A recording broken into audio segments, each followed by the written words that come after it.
ሷሊህ የቀደሙት መልካም ሰዎች ግንዛቤ ብለን የምንጠራው فيجب على كل مسلم ومسلمة أن يتبعوا كتاب الله وسنة رسوله صلى الله عليه وسلم وفهم سلف الأمة يعني فالذي يتبع الكتاب والسنة وما كان عليه السلف هذه الأمة يسمى هذا سلفي أو سني أو صاحب حديث أو صاحب أثر يا سلزي يهدس نقرايت لما أهل السنة ونبدأ سلفي سيبال كسي السلفي هو الذي يتبع الكتاب والسنة وفهم سلف الأمة هذا باختصار يقال عنه سلفي እና አህሉ ሱና የሚለውን አዲስ ስያሜ አይደለም ሰሃቦች ያጡት የሆነ ስያሜ ነው ከነብዩ ሰለላሁ ዐለይሂ ወሰለም የተማሩና አብዱላህ ኢብኑ አባስ ቅድም እንደተናገርኩት ልክ እንዲሁ ሰለፊያ የሚለውንም ቀደምት መልካም ሰለፎች ይጠቀሙት ነበር قال شيخ الإسلام ابن تيمية رحمه الله تعالى لا عيب على من أظهر مذهب السلف وانتسب إليه واعتزى إليه بل يجب قبول ذلك منه بالاتفاق فإن مذهب السلف لا يكون إلا حقا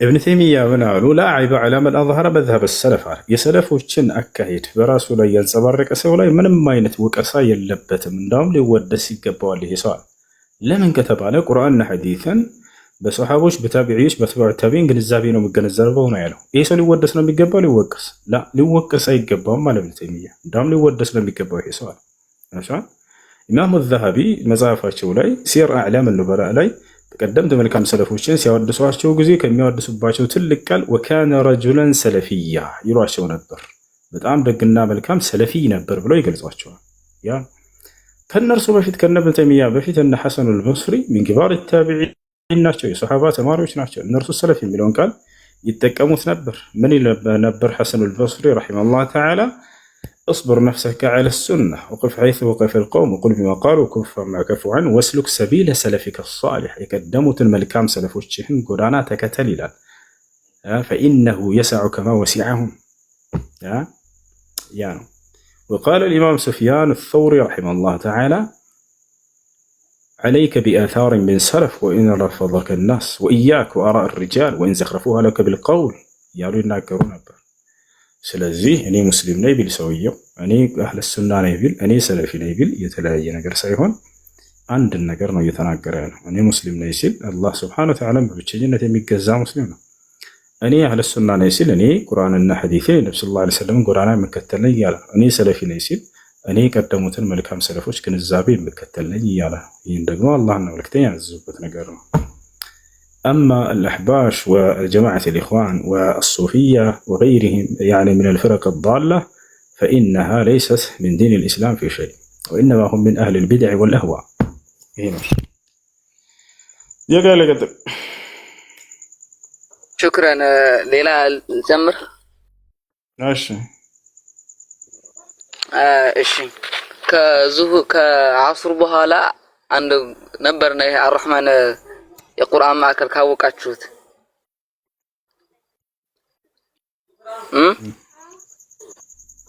እና እሱ አግኝቼው ነበርና መስጊድ ከዓصر በኋላ ማለት ነው 4 ረካዓ ሰግዶ ነበርና ይሄ እንዴት ይታያል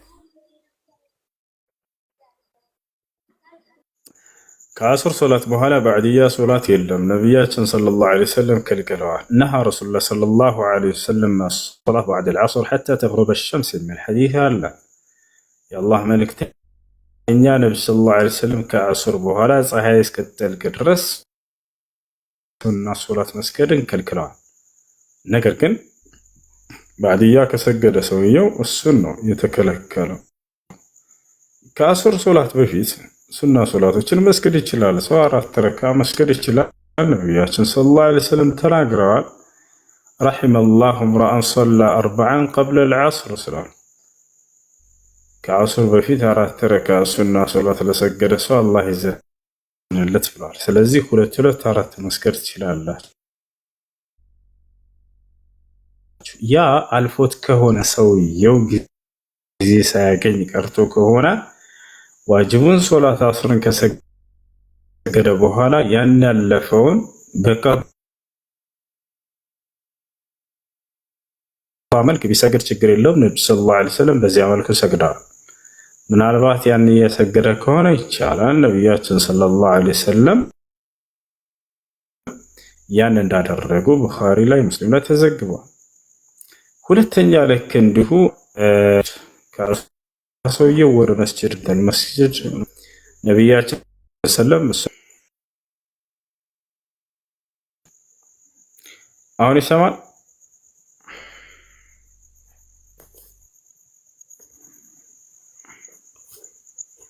ይሰማል ወይ?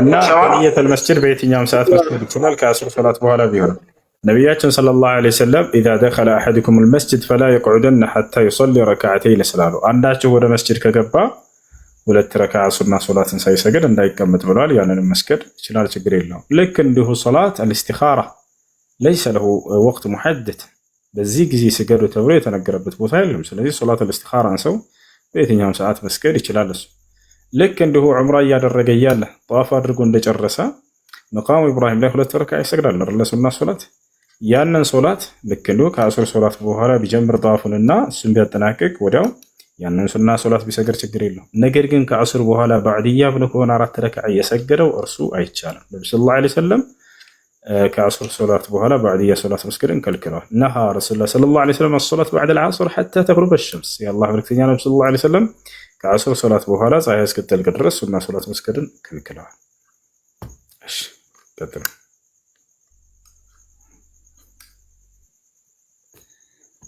ጥያቄ አለ? ቀጥል።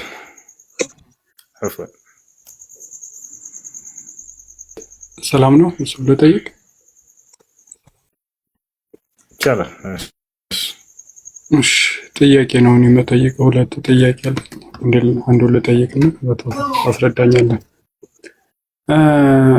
ማለት ሰሞኑ ትንሽ ማንበብ ጀምሬ ነበር እና አንዳንድ ጥያቄዎች ማለት በማንባቸው ነገር ጥያቄዎች የፈጠሩብኝ ነገር አለ። አላህ አንድ ነው አይደለም ሁሴን? ነው አይደለም? አሁን እሺ ጥያቄ በቁርአን ውስጥ አላህ እኛ በብዙ ቁጥር እያለ የሚናገራቸው ቦታዎች አሉ። ለምሳሌ እኛ ቁርአን አውርደን ነው፣ እኛ ፈጠርን ነው። በሌላ በኩል ደግሞ እኔ በነጠላ የሚልበት ቦታዎች አሉ። ለምሳሌ እኔ አላህ ነኝ፣ ከእኔ በቀር ሌላ አምላክ የለም ይላል። አሁን በእስልምና ተውሂድ የአላህ አንድነት መሰረት አላህ አንድ ሆኖ ሳለ በቁርአን ውስጥ እኛ እና እኔ እያለ የሚያቀያየርበት የቋንቋ ሚስጥር ምንድን ነው? በጣም ጥሩ ጥያቄ። አላህ ስብሐነ ወተዓላ እኔ እያለ ይናገራል፣ እኛ እያለ ይናገራል። እኛ ሲል ጊዜ ብዜትን ያሳያል ወይ? ከአንድ በላይ መሆኑን ያሳያል ወይ? አላህ ስብሐነ ወተዓላ እኛ ይላል። እኛነት ለሁለት ይከፈላል ባጭሩ። አንደኛ የብዜት እኛነት አለ፣ ሁለተኛ የግነት እኛነት አለ። የብዜት እኛነት ማለት ብዙ አካሎች ሆነው አንድን ስራ ሰርተው ከጨረሱ በኋላ ከመካከላቸው አንዳቸው ወጥቶ ያን በሚገልጽ ጊዜ ቢጠቀምበት የሆነ የአጠቃቀም ዘይቤ ነው፣ የአነጋገር ዘይቤ ነው። እኛ እንዲህ ሰርተን ይላል። ለምሳሌ ክላስ ውስጥ 50 ተማሪዎች አሉን በል። መምህሩ አሳይመንት ስሩ ብሎ ሰጣቸው ለእያንዳንዳቸው ለ10 ተማሪዎች ማለት ነው። ከዚያ ሰርተው መጡ። ከአስሮቹ መካከል አንዱ ወጥቶ በሚያቀርብ ጊዜ ከጓደኞች ጋር 9 ጓደኞች ጋር ሆኖ የሰራው እኔ የሰራሁት አሳይመንት አይደለም። ምክንያቱም ብዙ ሰዎች አብረውት አሉ፣ 9 ሰዎች። እኛ የሰራነው አሳይመንት ብሎ ይናገራል። ስለዚህ ይህ የብዜት እኛነት ይባላል።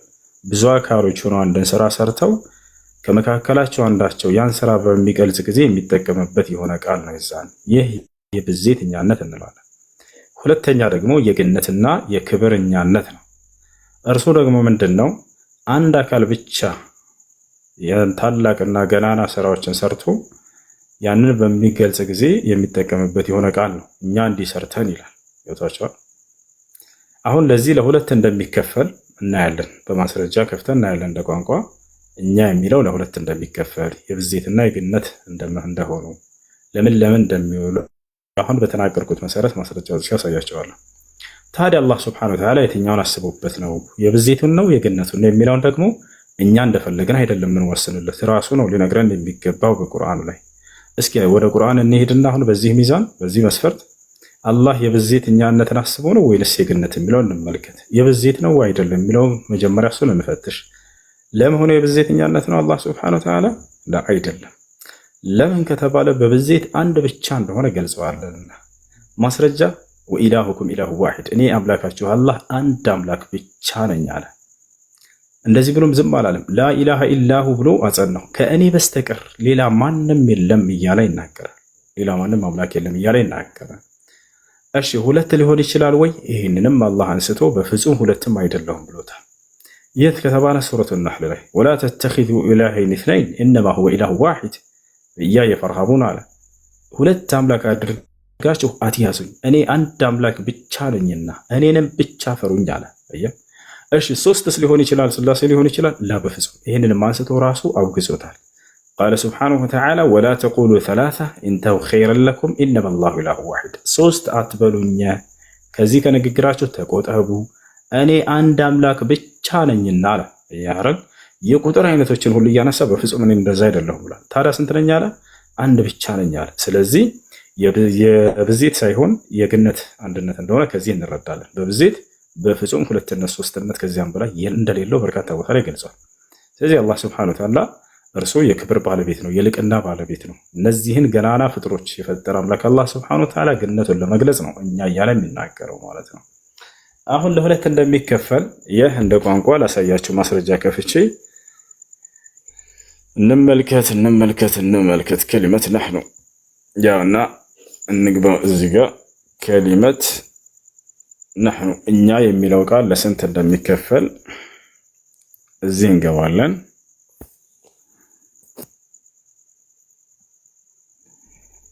አልመዓኒ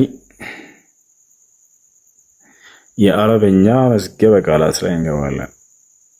እሺ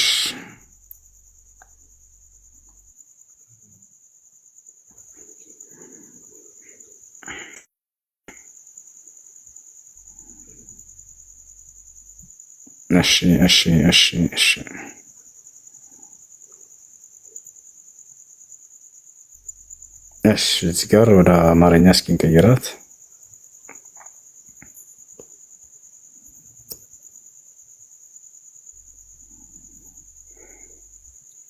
እዚህ ጋር በቀይ ካለው ጋር እንጀምራለን። ያውና እኛ የሚለው ቃል ይላል ከቀይ ካለው በታች እኛ የሚለው ተለዋዋጭ ስም በአረብኛ ቋንቋ ራሱን የሚያከብርን ለማመልከት ጥቅም ላይ ውሏል። እናም ይህ በቁርአን ውስጥ አላህ እግዚአብሔር ወደ ተርጉሞት ነው ስለ ራሱ ሲናገር የታሰበው ትርጉም ነው። አያርላ ክብሩን ለመግለጽ የሚጠቀምበት ነው። ሁሉን ቻይ የሆነው አላህ ታላቅ፣ ሁሉን ቻይ፣ የላቀ ግርማና ታላቅነት ባለቤት መሆኑ ምንም ጥርጥር የለውም እያለ ይናገራል።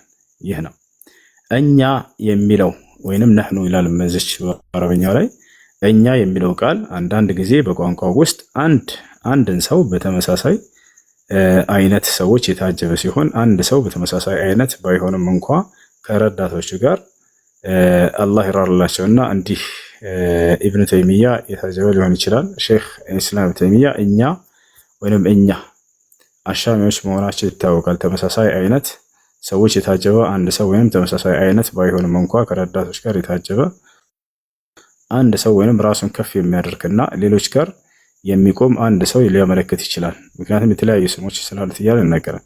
እንዳጠቃላይ አንድ ሰው ራሱን ክብሩና ልቅናው ለመግለጽ የሚጠቀምበት የሆነ ቃል ነው።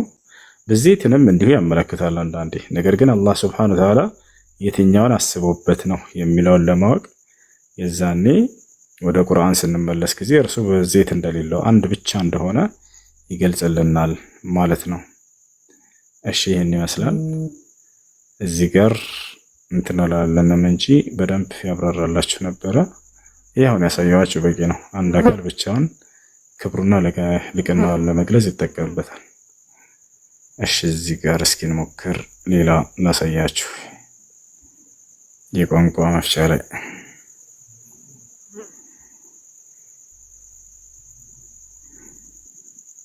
አልመዓኒ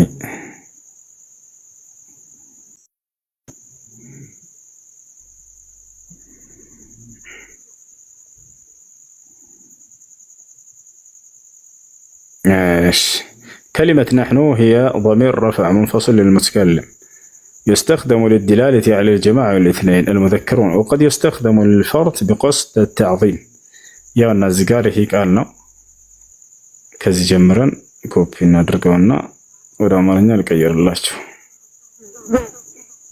ودا أمارنيا لكير الله يا النا كوبي الرجال جوجل لنا سكبازي ወደ አማርኛ እንቀይረው። እኛ የሚለው ቃል ለተናጋሪው የተለየ የስም ተውላጠ ስም ሲሆን ቡድንን ወይንም ሁለትን ወንድና ሴትን ለማመልከት የሚያገለግል ሲሆን ለነጠላው ክብርን ለማሰብ ጥቅም ላይ ሊውል ይችላል ሲል አጠቃላይ መዝገበ ቃላት ያስረዳል ይላል። ለሁለት ዓላማ ይውላል። እኛ የሚለው ቃል ለተናጋሪው የተለየ የስም ተውላጠ ስም ሲሆን ቡድንን ወይንም ሁለትን ወንድንና ሴትን ለማመልከት የሚያገለግል ሲሆን ከዚያ ለነጠላ ክብር ለማሰብ ወይንም ክብርን አስቡ ጥቅም ላይ ሊውል ይችላል እያለ ይናገራል። ስለዚህ ለሁለት ዓላማ ይውላል። አንደኛ ብዜትን፣ ሁለተኛ ለነጠላን ያገለግላል። ስለዚህ አላህ ሱብሓነሁ ወተዓላ ታዲያ ራሱን በስንት ገልጿል ከተባለ አንድ ብቻ እንደሆነ በርካታ ቦታ ላይ ተነግሯል። ለምሳሌ እዚህ ጋር ስንሄድ ጊዜ ምን ይላል? ቁጥር 1 ላይ በል እርሱ አላህ ስንት ነው? አንድ ነው ብሎ ዘጋ። 4 ነጥብ አንድ ነኝ ብሎ ዘግቶታል። እሺ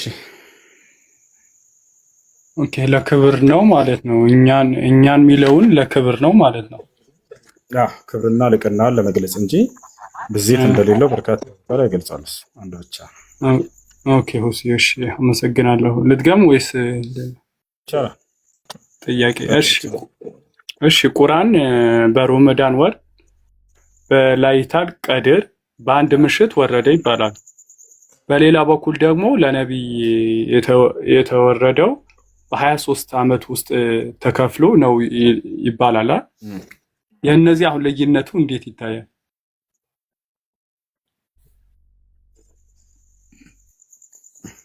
እሺ አላህ ሱብሓነሁ ወተዓላ ኢና አንዘልናሁ ፊ ለይለቲል ቀድር ይላል። እኔ ቁርአንን በመወሰኛይቱ ሌሊት ወይንም በለይለቱል ቀድር አወረድኩት ይላል። ያ ማለት ነብያችን ሰለላሁ ዐለይሂ ወሰለም ላይ ቁርአን መውረድ የጀመረበት ጊዜ ለማለት ነው። ይሄኛው ደግሞ ነብያችን ሰለላሁ ዐለይሂ ወሰለም ነብይ ከተደረጉበት ዘመን ጀምሮ እስከ ህይወታቸው ፍጻሜ ድረስ ያ ማለት ከ40 ዓመታቸው ጀምሮ እስከ 63 ዓመታቸው ድረስ ለ23 ዓመት ያክል የወረደበትን ጊዜ የሚገልጽ ነው። ያ ነው። እሺ አመሰግናለሁ። መርሐባ። ሰላም አለይኩም ያ ጀማ። ጥያቄ ጠይቅ። ሰላም ናችሁ? ደህና አልሐምዱሊላህ። ያ ጥያቄ ነበር፣ ሁለት ጥያቄ ነበር ማለት ነው። እሺ እና ቀስ ብለህ መለስክልኝ ማለት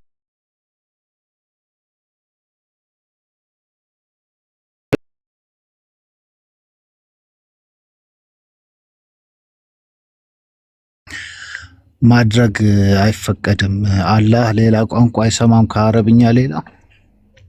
ይሄ ነው የመጀመሪያ ጥያቄ።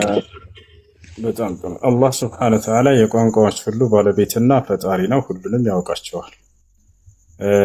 የአንድ ቋንቋ ተናጋሪና ከአንድ ወገን ብቻ ነብይ የሚልክ አምላክ አንተ ጋር ነው ያለው። ከአረብ ነብያትን ሳይልክ ሳያስነሳ ለምን ሰው አይደሉም እንደነሱ ከእስራኤል ወገን ብቻ ለምንድን? ለማንኛውም አምላክ አላህ ሱብሓነሁ ወተዓላ በቁርአን ላይ ሲናገር በሱረት አኑር ላይ ምን አለ? ወሚን አያቲሂ ኸልቁ ሰማዋት ወልአርድ ወእኽቲላፉ አልሲነቲኩም ወአልዋኒኩም፣ ከተአምራቶች መካከል ሰማያትን መፍጠሬ ምድርን መፍጠሬ ቋንቋዎቻችሁን ከለራችሁን እያለ ይናገራል። እነዚህ ሁሉ ፈጣሪና ባለቤት ነው፣ ሁሉንም ያውቃል። ግን አላህ ሱብሓነሁ ወተዓላ አንድን ነብይ ሲያስነሳ ጊዜ ያ ነብይ በሚናገርበት ቋንቋ ነው የሚያናግረው።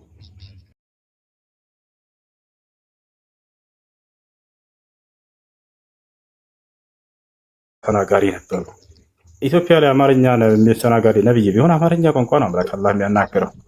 እስራኤል ወገን ላይ ከሆነ ደግሞ ዕብራይስጥ ያናግረዋል አምላክ አላህ ሱብሓነሁ ወተዓላ። ስለዚህ በየቋንቋቸው ነብያቶችን ቃሉን ይገልጥላቸዋል። ያ ነው። ለዚህም ማስረጃ ቃለ ሱብሓነሁ ወተዓላ ወማ አርሰልና ሚን ረሱሊን ኢላ ቢሊሳኒ ቀውሚሂ፣ ሙሐመድ ሆይ ከመልእክተኞች አንድን መልእክተኛ አላኩም በዚያ ህዝቦች በሚናገሩበት ቋንቋ የማናገረው በሆን እንጂ እያለ ይናገራል ማለት ነው። ኖ የኔ ይሄ ነው። እሺ ጥያቄ ምን መሰለህ? አዛን ለምን በየቋንቋው ለምን አትጸልዩም እኮ ነው። እኛ ባለንበት ቦታ ላይ ለምን በአማርኛ እንትን አይልም? እንጸልያለን እንጸልያለን እንጸልያለን በየቋንቋ እንጸልያለን። ኦኬ። ሁለተኛው ጥያቄ ደግሞ ማለት ነው የእስልምና እምነት ሲጀምር ነብዩ መሐመድ ጠቅላላ ከሀ እስከ ፐ አላህ ተናግሮኛል ብለው ያለምንም ምስክር ራሳቸው ናቸው ቁርአንን ያወረዱት። ነቢይ ደምሳሽን በአሁን ሰዓት ደግሞ ፈጣሪ ተናግሮኛል ብሎ መጣ። እንዴት እሱን መቀበል ይከብዳቸዋል? ነብዩን ከተቀበላችሁ ምንም ምስክር ማስረጃ የላቸውም ሁለቱም። ይሁን ይቀጥል። ኮሜንት ላይ ማንም ሰው ክፉ ነገር እንዳይጽፍ። ሰዎች ወረዱ ብለን እናንወርድም። እኔ የማን እነ ሉቃስን ከደምሳሽ ጋር አወዳድርልሃለሁ፣ ግን እንደዛ አላደርግም። ያቀለሰ ይቀጥል። ዮኒ ያቀለ ሰላም እሱ አይቀጥል። እሺ ጥያቄውን ልመልስላችሁ። እንትን ነው ነቢዩ ሙሐመድ ሰለላሁ ዐለይሂ ወሰለም ግልጠተ መለኮት ሲመጣላቸው ጊዜ ማንም ምስክር የላቸውም ነው። ይህን ጥያቄ ነው አይደል? ብዙ ክርስቲያን ይህንን ማወቅ ይፈልጋል ይመስለኛል። ልመልስላችሁ። እኔ አልጠየቅኩም። አንተ ያን አይደለም። ቆይ አንዴ ተረጋጋ። ለመሆኑ ነብዩ ሰለላሁ ዐለይሂ ወሰለም ግልጠተ መለኮት ሲመጣላቸው ጊዜ ያንን ቃል የሚገልጠው ከአምላክ ዘንድ ማን ነው? መልአኩ ገብርኤል ነው፣ ጅብሪል ወይንም ሚካኤል ናቸው። እነዚህ ሁለት ታላላቅ ወደ ነቢያችን ሰለላሁ ዐለይሂ ወሰለም ጋር ሲመጡ እንደው ሌላ ማንም ምስክር የለም ያየ የለም። ዝም ብለው ራሳቸው መልአኩ ተናገረኝ አላህ ተናገረኝ ብለው ነው ያስተላልፈው ሄዱት? ላ በፍጹም አይደለም። በደንብ ምስክር አለ። ገብርኤልን ያየ የአይን ምስክሮች ያወጣላቸዋል። 1 2 3 4 ዮሐንስ፣ ማርቆስ፣ ሉቃስ ላላላላ በመቶ ሺዎች የሚቆጠሩ ምስክሮች ናቸው እኛ ያሉን ለነብዩ ሰለላሁ ዐለይሂ ወሰለም። የነብዩ ሰለላሁ ዐለይሂ ወሰለም ሰሃቦች ገብርኤልን ሲመጣና ቃልን ሲያስተላልፍ ከነብዩ ሰለላሁ ዐለይሂ ወሰለም ጋር ሲነጋገር ያዩት ነበር፣ ይሰሙ ነበር። ቃሉን ሰምተዋል። የሰሙትንም ከገብርኤል ዘግበውልናል በሐዲስ ላይ ሁላ ማለት ነው። ያ ለዚህ አንደኛ የአላህ Subhanahu Wa Ta'ala ምስክር አለ። ገብርኤል ራሱ መጥቶ ያናገረባቸው። ገብርኤልን ያዩት የአይን ምስክሮች አሉ ወይ? ሚካኤልን ያዩ የአይን ምስክሮች አሉ ወይ? ወደ ሰለላሁ ዐለይሂ ወሰለም ጋር ሲመጣ አው አሉ። ከነዚያ መካከል አንድ ሰው እንጥቀስ። ለምሳሌ ሰዓድ ኢብኑ አቢ ወቃስ አይቻለሁ ብሎ ቃል በቃል የተናገረ ማስረጃ ያወጣላቸው። አንዴ በማስረጃ ላሳያችሁ። ገብርኤል እና ሚካኤል ወደ ነብዩ ሰለላሁ ዐለይሂ ወሰለም መጥተው ሲመጡ የሚያያዩባቸውን ማስረጃ ላሳያችሁ።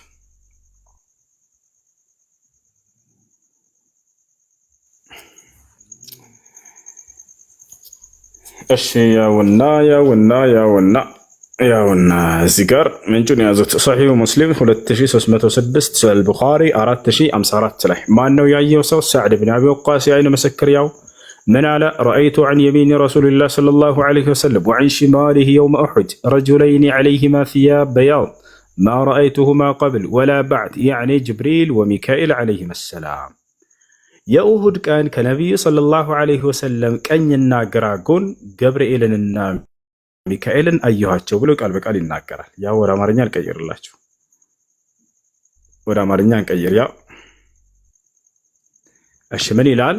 በኡሁድ ቀን አለ ሁለት ሰዎችን ከአላህ መልእክተኛ ሰለላሁ ዐለይሂ ወሰለም ቀኝና ግራ አየሁ፣ ነጭ ልብስ ለብሰው። ከዚህም በፊት ሆነ ከዚህ በኋላ ጀምሮ አይቻቸው አላውቅም። እነርሱ ማንና ማን ናቸው? ማንና ማን ናቸው? ገብርኤልና ሚካኤል ናቸው። ሰላም በእነርሱ ላይ ይሁን። ያ ሰላም። ማን ነው ይሄን ያለው? የአይን ምስክር ራሳቸው ነብዩ ሰለላሁ ዐለይሂ ወሰለም ናቸው? ላ አይደለም። ማን ነው ይሄን ያለው? ሰዕድ ብን አቢ ወቃስ። ያ ሰላም። ይሄን ይመስላል ቅዱሳን። እሺ ጥያቄ አለ ካለ ቀጥል። የሆነ ጥያቄ ምንድን ነው? ይሄ ጥያቄ ማለት ነው ፈጠርናቸው ዋናው መሰረቱ ነው። ገብቷላ?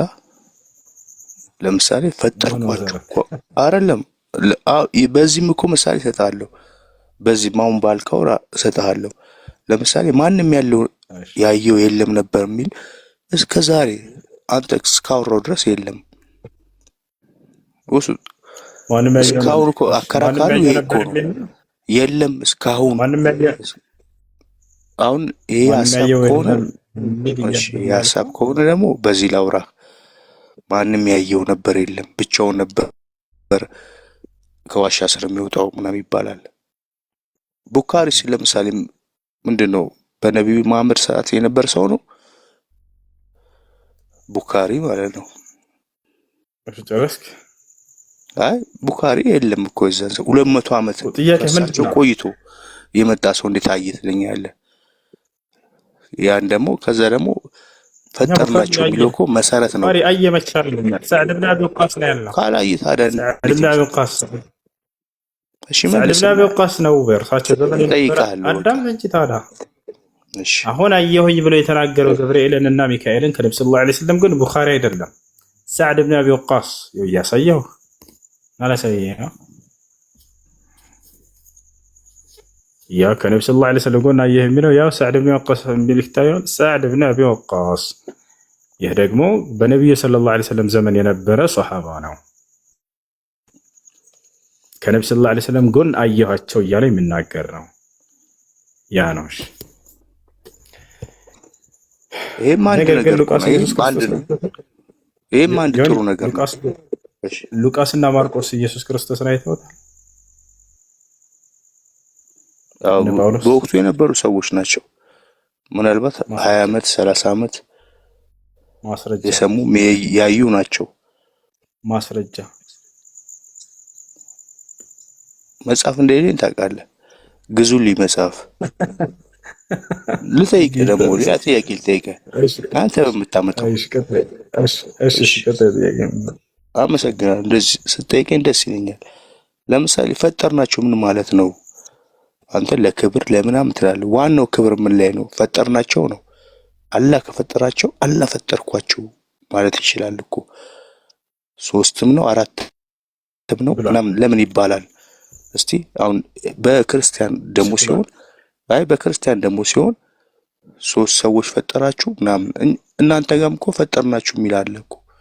እስቲ በምን ይታያሉ? እሱ ሌላ ደግሞ ጥያቄ ልጠይቅ በዚሁ ደርቤ ሌላ ጥያቄ አይደለም አንድ ጥያቄ ልጠይቅ። እስቲ የኢሳ አባት ማን ነው? የኢሳ አባት ማን ነው? የኢሳ አባት ማን ነው? አመሰግናለሁ። ይኸው ውጭ ብዬ ልስማ። ኧረ ቁም ከፈለክ ችግር የለውም። ጋደም በል ሻይ ቡና ማኪያቶ እያልክ አዳምጥ። እሺ አላህ ስብሐነ ወተዓላ ፈጠርኳቸው ለምን ይላል? ለምን ፈጠርኩ ወይንም ፈጠረ ተብሎ በነጠላ ለምን አልተነገረለትም ነው? በቁርአን ላይ በደንብ ተነግሯል። ያ ጀማዓ አላህ ስብሐነ ወተዓላ በተናጠል ተናግሯል ስለራሱ። ስለ ፍጥረትም ስለ ስነ ፍጥረትም ሲናገር በነጠላ ራሱ ይናገራል።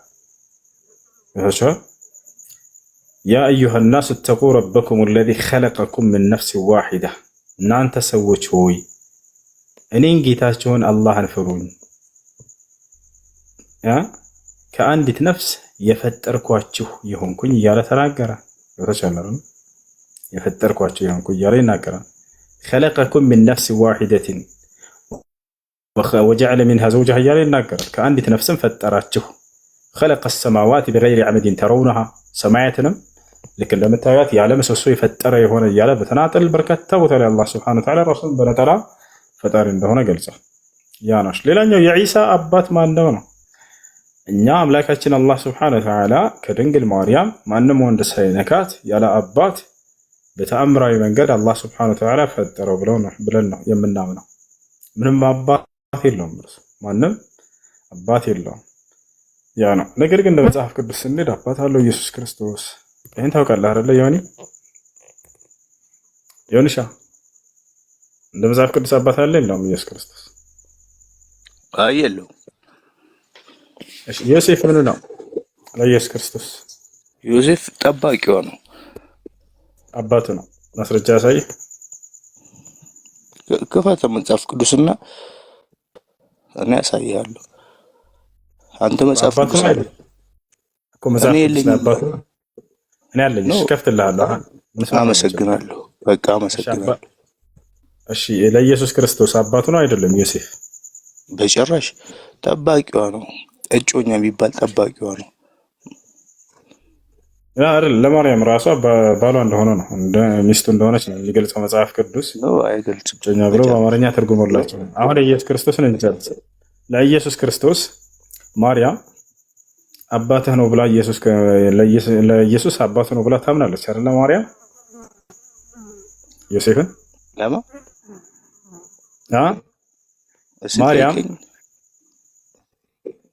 ማርያም ለኢየሱስ ክርስቶስ ዮሴፍ አባትህ ነው ብላ ነግረዋለች አይደለ? ያው ምን ችግር አለው? ስለዚህ አባቱ ነው አይደለም? ይታወቃል እኮ አይሁዶች እኮ አባቱ ነው ይላል መጽሐፍ። አይ ያሾፉበት ነበር። የሚያሾፉትን ተዋቸው እነሱን። አይሁዶች አይሁዶች ብለዋል ዮሴፍ ነው ብለዋል። እሱን አይደለም ማርያም ራሷ ማርያም መቼም በልጇ እያሾፈች አይደለም። አሁን የምትለው ነገር እኮ ወሳኙን ነገር እኮ ነው። ተሳሳቱበት የሚባለው አንተ ትላለህ። አይሆንም እኮ እንደዛ ተዋላልኩም። አሁን አይሁዶች ስትለኝ እነሱ እያሾፉበት ነው። እሺ እነሱ እንለፋቸው። ማርያም መቼም በኢየሱስ እያሾፈች አይደለም አይደል? እንደ አባት ነው ያሳደገው። እንደ አባት ነው የሚታየው። እንደ አባት አይደለም። እንደ አባት አይደለም። ማርያም ራሷ ምን አለች? እኔና አባትህ ስንፈልግ የት ጠፍተህ ነው አለችው። የሆነ ጊዜ ጠፍቶ ኢየሱስ ክርስቶስ ሄደዋል። በ16 ዓመቱ ሄደዋል። ስለዚህ እኮ አባትህ ብላ እኔና አባትህ ስንፈልግህ ነበር የት ጠፍተህ ነው ብላለች አይደል? ስለዚህ አባት ነው። የአንቺ ጠባቂ ምናምን አይደለም እኮ ክብር እኮ አለ እኮ። ለምሳሌ አንተ እስልምና ላይ ክብር እንዳለ ንግግሮች ላይ ክብር አለ። ለምን ትሄዳለህ? እኮ ነው የምነግርህ። አሁን በክብር እያወራኝ ነው። ስትመጣ ጊዜ ለኢየሱስ ክርስቶስ ለዒሳ አንዲትም ቦታ ላይ አከል ያባቱ አንዲትም ቦታ ሸላል ኢላሽ ኢስላም ጥርት ያለ ኩልል ያለ ትምህርት ነው የሚሰጣችሁ በዚህ ላይ በሁሉም ትምህርቱ ላይ በዚህም ላይ እንደውና ሳተው እንደውም እኮ ለኢየሱስ ለዒሳ አለይሂ ሰላም ምንም አይነት አባት ብሎ የሚገልጽለት ነገር የለም። በቁርአን ጅብሪል ነው አባት ትላላችሁ እኮ ጅብሪል ነው ሂሳብ የለም። ለርሱ ያለ አባት ነው አንለም። እሱ ኮመንት ላይ እንኳን እኮ ይሳደባሉ እኮ አያውቁም። ኮመንት ላይ ራሱ እኮ ኢሳ ክርስቲያን ይመስላችኋል? ክርስቲያን ብቻ በሙስሊም ያለ አይመስላችሁም? ኮመንት ላይ ግባና ለምን ትስቃለህ? አሁን ኢሳን አይሳደብም። ወላሂ አይሳደብም። ኢሳን ከተሳደበ ኢሳን አይሳደብም። እኔ አቅ ነው ማለት እኮ ሰው አሽሃዱ ሸራማ። እሺ ሰላም አለይኩም። እሱ ጥያቄ ያለው ካለ ይቀጥላል። አለኝ ጥያቄ። ድምጽ አይሰማም። አባት አይደለም እንዳንተ ግን አባት ብዙ አባት እንዳለ ተቀምጧል። ዮሴፍ አባት ነው ይላል። ዳዊት አባት ነው ይላል። ኢየሱስ አባት ነው ይላል። ኖ እግዚአብሔር አባት ነው ይላል። እንደውም እናንተ ገብርኤል ነው የምትሉት እኮ ገብርኤል ነፋ አባትና ዮሴፍ አባት ነው ይላል። ገብርኤል ነው የገብርኤል እናንተ ነው እኮ እና ላሳየህ ማስረጃ። እሺ አንድ ላሳየሽ። ዮሴፍ አባቱ ነው አይልም ብሎናል።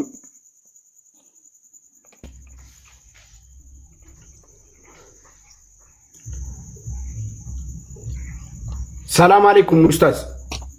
እሱ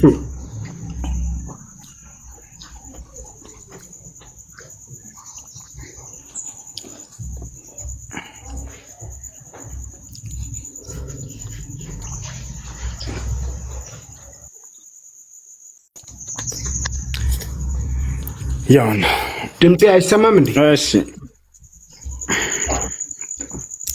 ምዕራፍ 48 ላይ ሉቃስ ወንጌል ምዕራፍ 2 ቁጥር 48 ባዩትም ጊዜ ተገረሙ። እናቱም ልጄ ሆይ ለምን እንዲህ አደረክብን? እነሆ ዮኒ አንብበው እስኪ ምን ይላል? አንብበው ችግር የለም። እነሆ አባትህና እኔ እየተጨነቅን ስንፈልግህ የት ነበርክ አለችው። ያ ሰላም አባትህና እኔ ስንፈልግህ ተጨንቀን። ማርያም አምላክ ጠፍቶብኝ ብላ ተጨንቃ አስባችሁታል? ተጨንቀን አስጨንቋቸው ያው እያለ ነው እንደዛ አይደለማ። ይሄ ምን ያው ይላል ይሄ ይላል አቅ እኮ ነው ይሄ እኮ ውሸት የለበትም። አዎ አባትህና እኔ ተጨንቀን ስንፈልግህ ነበር ብለዋለች አይደል? አዎ ብለዋል እኮ። ስለዚህ አባቱ ነው አይደል? ስለዚህ ዮሴፍ አባቱ ነው አይደል? እያለ ያው እኔና አባትህ ስንፈልግ ያው ብዙ ትርጓሜ እኮ አለ እኮ። አንተ ያሳደገን አባትን ከሌላ ያደግክበትን ቆይ አንተን ምናምን ትላለህ። ያደግክበትን አባት ማለት ነው። ለምሳሌ በጉዲፈቻ ብታድግ የእናንተ ጉዲፈቻ እኮ ይለያል። አሁን ብነግርህን አንተ ትናደዳለህ። እንደሱ ባል ነገር እንደሱ አይደለም። ማዝጋር እዚህ በጉዲፈቻ ማለት ነው። ሰማኝ። ለምሳሌ በክብር ላውራ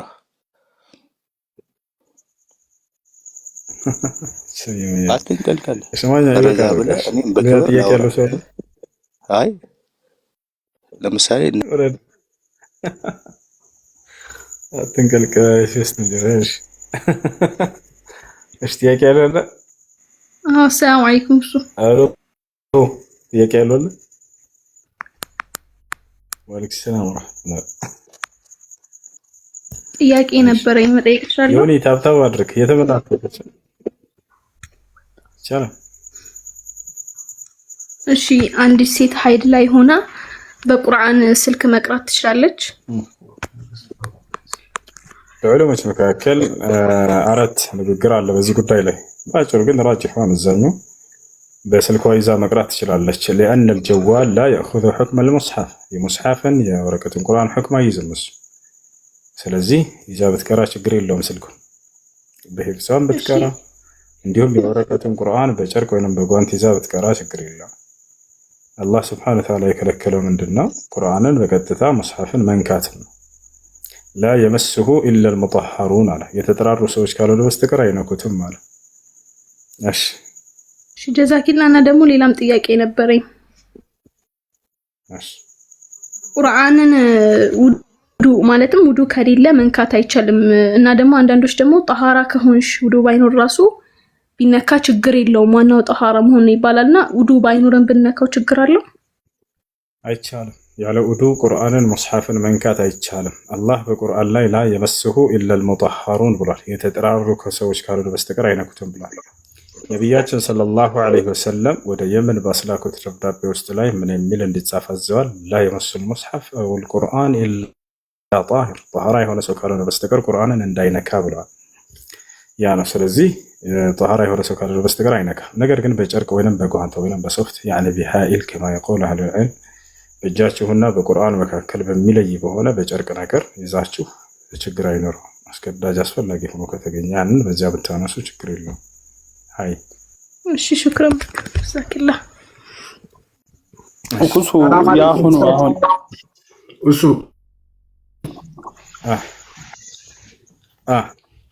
እንዴት ናችሁ? ሰላም ነው?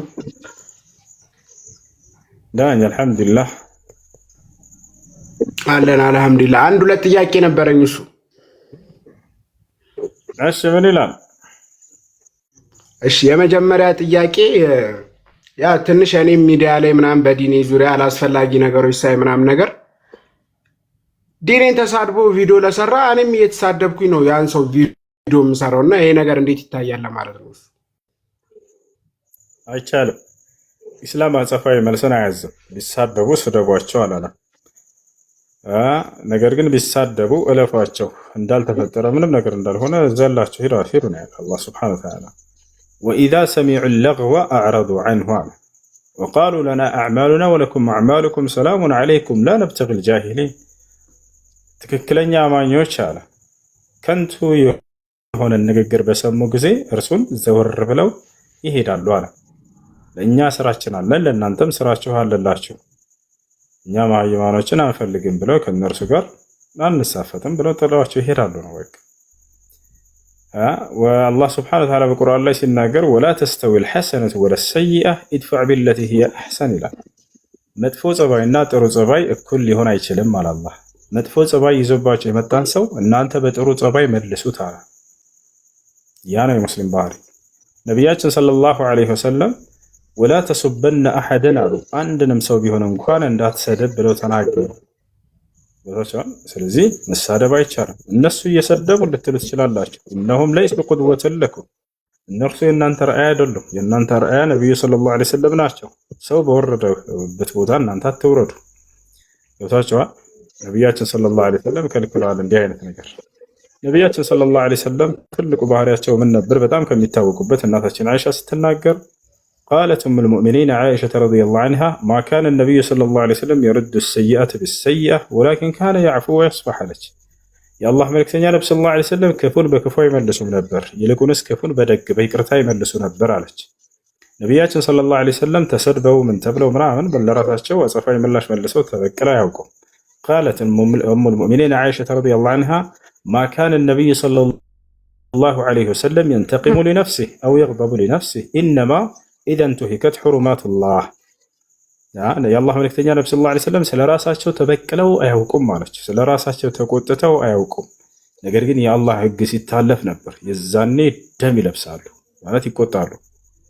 ነቢያቶች በአምላክ ሕግ ላይ እንጂ ቀናተኛነታቸው በራሳቸው ላይ በጣም ይቅር ባዮች ነበሩ። በራሳቸው ላይ ተበቃዮች አልነበሩ። ነቢያችን ሰለላሁ ዐለይሂ ወሰለም ታውቃላችሁ፣ የመካ ሰዎች ለ13 ዓመት ያክል ባስተማሩበት ጊዜ መካ ላይ በጣም አሳደዋቸዋል፣ አዛ አድርገዋቸዋል፣ ደብድበዋቸዋል፣ አቁስለዋቸዋል፣ አድምተዋቸዋል። የግመል እንግዴ ልጅ ጥለውባቸዋል፣ አፈር አልብሰዋቸዋል። አማኞችን ከስር ከስር እርሳቸውን ተስፋ ለማስቆረጥ ገድለውባቸዋል። ብዙ መከራ አድርገውባቸዋል። የምግብ እንዳይሸጥላቸው ማዕቀብ ጥለውባቸዋል። ሙስሊሞች በጣም ተርበው የደረቀ ቆዳ እንትን እያሉ እስኪበሉ ድረስ ደርሰዋል። እሱ የደረቀ ቆዳ ማለት ነው። ቆዳ አለ አይደለ? ያንን እንትን ብለው ተቀቅለው የሱን መረቅ እስከ መጠጣት፣ ያችን ቆዳ ተከፋፍለው እስከ መብላት። ምክንያቱም የመካ ሰዎች ሙሐመድንና ተከታዮችን ከዚህ በኋላ ተስፋ እንድናስቆርጣቸው ምንም ነገር ለነሱ እንዳትሸጡ ተብሎ ተከለከለ። በመካ አስተዳደሮች መግዛትም አይቻልም፣ መሸጥም አይቻልም፣ ከነርሱ መጋባትም አይቻልም ብለው ከለከሉ። በጣም ተገለሉ፣ አገለሏቸው። ይህን ሁሉ ማዕቀብ ጣሉባቸው። ይህን ሁሉ ግፍና መከራ አድርገውባቸው ነቢያችን ሰለላሁ ዐለይሂ ወሰለም እስከ ማሳደድም ደረሱ። በርካታ ጊዜ ግድያ ሙከራ አደረጉባቸው። መጨረሻ ላይ ድል አድርገው ወደ መካ ሲመለሱ እንዳለ የመካ ሹማምንቶችና ንጉሶች ያንን ሁሉ ግፍና በደል ያደረጉባቸው ሰዎች ከፊታቸው መጡ። ማ ظنكم أني فاعل بكم አሏቸው ነብዩ ሰለላሁ ዐለይሂ ወሰለም። እኔ እናንተ አሁን ምን ማደርጋችሁ ይመስላችኋል ብለው ሲጠይቋቸው አንተ መልካም የመልካም ልጅ ነህ፣ ከአንተ መልካምን እንጂ እንደማናገኝ እንጠብቃለን፣ በቃ ከአንተ መልካምን እንጂ አንጠብቅም ብለው ተናገሩ። ነቢያችን ሰለላሁ ዐለይሂ ወሰለም ኢዛቡ ፈአንቱም ሙጠለቃ አሏቸው። ሂዱ እናንተ ነፃ ናችሁ፣ ይቅር ብያችኋለሁኝ አሏቸው። ይሄንን መልካምነታቸውን ያዩ ሰዎች ወላሂ ወዲያው እስልምናን መጥተው እንዲቀበሉ አድርጓቸዋል። ሙሐመድ ዛሬ ለራሱ ይበቀለን ኑሮ ስለራሱ ሊሰብክ መጥቶ ቢሆን ኑሮ ዛሬ ይበቀለን ነበር። ነገር ግን ስለራሱ አይደለም፣ ስለ አምላኩ ብቻ እንጂ ስለማንም አልተናገረንም። ከዚህ በፊትም አሁንም ስለ አምላኩ እንጂ ስለማንም እንዳልሆነ አወቀን ብለው እና አቡ ሱፊያን የዛኔን የሰለሙት እና ህንድ ብንት ዑትባ የዛኔን የሰለሙት። ስለዚህ ሙስሊም እንደዚያ ነው መሆን ያለበት። አጸፋዊ ምላሽ ተገቢ አይደለም በፍጹም። ገብቷቸዋል። ነቢያችን ሰለላሁ ዐለይሂ ወሰለም ከአጸፋዊ ምላሽ አስጠንቅቀዋል። እዚህ ቲክቶክ ላይ የማርያምን ስዕል ብለው የሚያስቧቸውን ክርስቲያኖች የገብርኤል የማንን የኢየሱስ ብለው የሚያስቧቸው እነዚያ ስዕሎች እኛ የነዚህ የታላላቅ ጻድቆች ስዕል ናቸው ብለን አናምንም። ነገር ግን እንደዚህ ሰዎች እስካመኑ ድረስ የእነርሱን መዘቅዘቅና እንደዚህ ኤክስ እያደረጉ እንትን መልቀቅ ምናምን አይቻልም። እነሱ ቁርአን ላይ ቢሳለቁም እንኳን ተው አትሳለቁ ብለን ከመገሰጽ ውጭ አጸፋዊ ምላሽ ማድረግ በሌላ እምነት ተከታዮች ላይ ተገቢ አይደለም። ገብታችኋል አይደል? ያንንም ስራ የምታረግቡባቸው በምንድን ነው? ችላ ብላችሁ በመተውና በእስልምናቸው አስተምሮ ላይ በመቀጠል ብቻ ነው። የዛኔ እያገናዘቡ ይሄዳሉ። ገብታችኋል? ከዚያ ያንን ይተውታል እንጂ እነሱ ይዘቀዝቃሉ፣ አንተ ትዘቀዝቃለህ። ከዛ እነሱ ይቀዳሉ፣ አንተ ትቀዳለህ። የማይሆን ጸብ ውስጥ ትገባላችሁ። ይሄ ነገር ተገቢ አይደለም። ይሄ ነገር ተገቢ አይደለም። ነቢያቶች ጥፋትን የሚያርሙት ባስተምሮ ብቻ ነበር። አጸፋዊ ምላሽ ቢመልሱ ኖሮ በነቢያቶች መሀይማን በወረደ ቁጥር ቢወርዱ ምንም ታሪካቸውም ቀጣይነት አይኖረውም። ገብቷችኋል አይደል? እዛው ከነሱ ጋር አወዳድረዋቸው ህዝቡ ያልቅ ነበር ታሪካቸው። ነገር ግን ከፍ ብለው እንዲሄዱ ያደረጋቸው ትምህርታቸውን ከፍ አድርገው ስለስኬዱ ነው። ስለዚህ በትምህርታቸው ከፍ በሉ። እንደሱ ነው መሆን ያለበት። አይ ነሽ አይ ተከለ ሰላም አለይኩም እሱ አለይኩም ሰላም ወራህመቱላሂ ወበረካቱ። ምን ነው? አልሐምዱሊላህ። አንድ ጥያቄ ነበረኝ። ምን ይላል? እስቲንጃ ጋ ነው። እስቲንጃ ጋ እሺ። እንግዲህና ጣራ አይደለም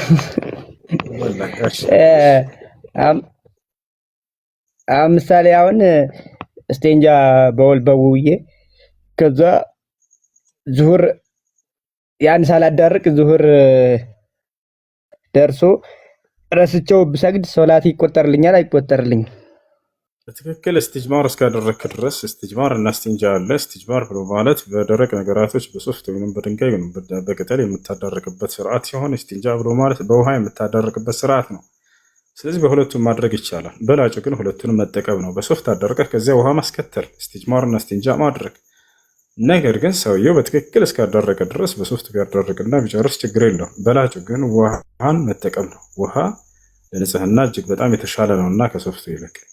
ስለዚህ ሰው በሶፍት አዳርቆ በትክክል እስካዳረቀ ድረስ እንትን ቢል ቢሰግድ በዚያ ችግር አይኖረው። ነገር ግን ለንጽህና ይበልጥ በላጭ የሆነለት ዘንድ ውሃን ማስከተል አስፈላጊ ነው። አይሽ ይቆጠራል ነው በቃ እንዳጠቃላይ? አዎ ይቆጠራል። በደረቅ ከሆነ ይቆጠራል። ዋናው በትክክል በአግባቡ ማጽዳትህ ነው። ነገር ግን አደራ በደንብ መጽዳት አለበት። ነቢያችን ሰለላሁ ዐለይሂ ወሰለም ይህን ነገር አደራ ብለዋል፣ አስጠንቅቀዋል። ቃል ነቢ ሰለላሁ ዐለይሂ ወሰለም ተነዘሁ ሚነል በውል ፈኢነ ዓመተ ዐዛብል ቀብር ሚነል በውል። ከሽንት በአግባቡ ተጽዳዱ፣ አብዛኛው የቀብር ቅጣት ከሽንት በአግባቡ ባለመጽዳዳት ምክንያት ነውና ብለው ተናግረዋል። ነቢያችን ሰለላሁ ዐለይሂ ወሰለም ከዕለታት አንድ ቀን ከሰሓቦቻቸው ጋር በሆነ መቃብር ስር ያልፋሉ።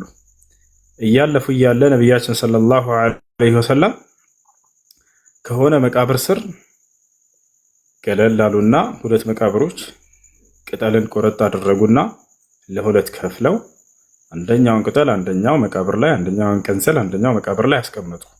ከዚያ ለሰሓቦች ነገሯቸው። ኢነሁማ ለዩዐዘባን አሏቸው። እነዚህ ሁለት ቀብር ባለቤቶች አሁን በቀብራቸው ውስጥ እየተቀጡ ነው አሉ። ወማ ዩዐዘባን ፊ ከቢር አሉ ነቢ ሰለላሁ ዐለይሂ ወሰለም። እንዲህ በጣም ከባድ በሚባል ኃጢአትም አይደለም እየተቀጡ ያሉት። ታዲያ በምንድን ነው? አሐዱሁማ ካነ ላ የስተቲሩ ሚን በውሊህ ወልአኸሩ ካነ የምሺ ቢነሚማ አሉ። ፈለዐለ ላህ ዩኸፊፈ ዐንሁም አልዐዛብ ሐታ የይበሳ አሉ።